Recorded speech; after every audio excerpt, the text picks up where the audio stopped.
Phoenix family. Today I'm going to be talking about things that you probably didn't know about amputees. Let's get started. Thing number one that you probably don't know about amputees is that we actually have a lot more laundry than you would think. You would think that only having one foot, we'd only have to wash one sock, right? Wrong.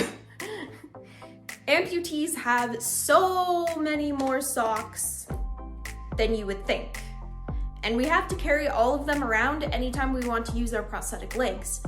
Or leg. Anytime you want to use your prosthetic leg, you have to carry around all these socks because each sock has a different thickness that helps when your leg swells and changes shape and size. So you need the socks on your leg or off of your leg, depending on how your limb changes shape throughout the day while you're wearing your prosthetic. As an amputee, it's pretty much impossible to pack light. And what I mean by this is that it's pretty much impossible to pack a light suitcase anytime you're going anywhere because an amputee always has to be prepared for the unexpected. So you need to bring extra equipment with you in case something goes wrong with your wheelchair or in case something goes wrong with your prosthetic leg. You always need a backup plan for how you're going to get around. So bringing all this extra equipment means you have to travel with a lot of stuff. Something that a lot of people don't know about amputees is that we need handrails in the bathrooms. And the reason we need handrails in the bathroom is because it helps with balance, and being able to hold on to something really helps with balance when trying to use the bathroom. So in fact, amputees do need disabled toilets. It's especially important that amputees use the disabled bathrooms when they don't have a prosthetic on, because they definitely need the extra support and extra balance without a prosthetic leg on.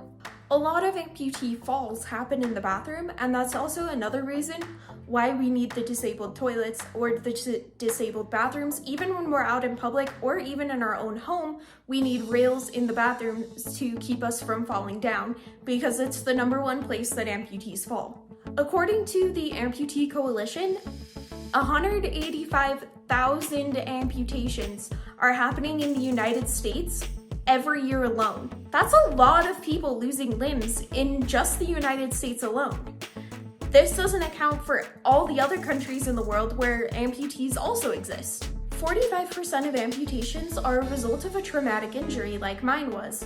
Mine was the result of a smash injury that eventually turned into CRPS.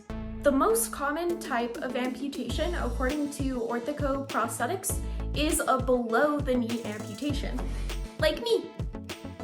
Every prosthetic limb is custom made to the user and to the leg. In an amputee's life, they will probably have multiple prosthetics because of the way that your limb changes shape and shrinks down as you go about your life as an amputee.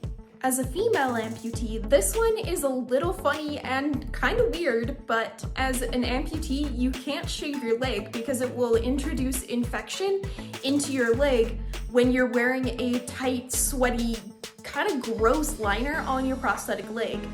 But that environment of wearing a prosthetic leg causes a lot of infections, and if you get an infection on your leg, it could even lead to further amputation. Most people don't know that amputees' phantom pain can be made worse by sugar and stress.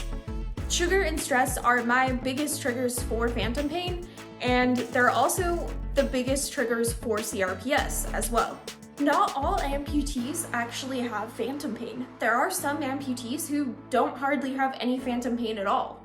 And the reason is still unsure as to why some amputees don't have phantom pain and a lot of amputees do have phantom pain, but the level and degree of phantom pain varies by the amputee. So one amputee you talk to may have a lot of phantom pain like me, and other amputees you talk to may have very little phantom pain. April is coming up, and April is Limb Loss and Limb Difference Awareness Month. So if you know someone in your life that has limb loss or limb difference, give them a shout out in April. Limb Loss and Limb Difference Awareness Month is really a month to bring awareness to the needs of amputees all over the world. Amputees need better accessibility, access to jobs, and they even need better ways to live in the community and to communicate with the community about being an amputee. Being an amputee often has a lot of stigma, and it often brings with it a lot of prejudice, where being an amputee shouldn't have a lot of prejudice towards it.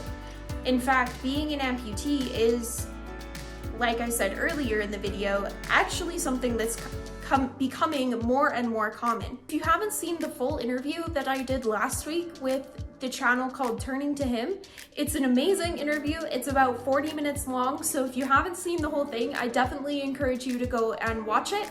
It'll be linked in the description down below where you can find the full video.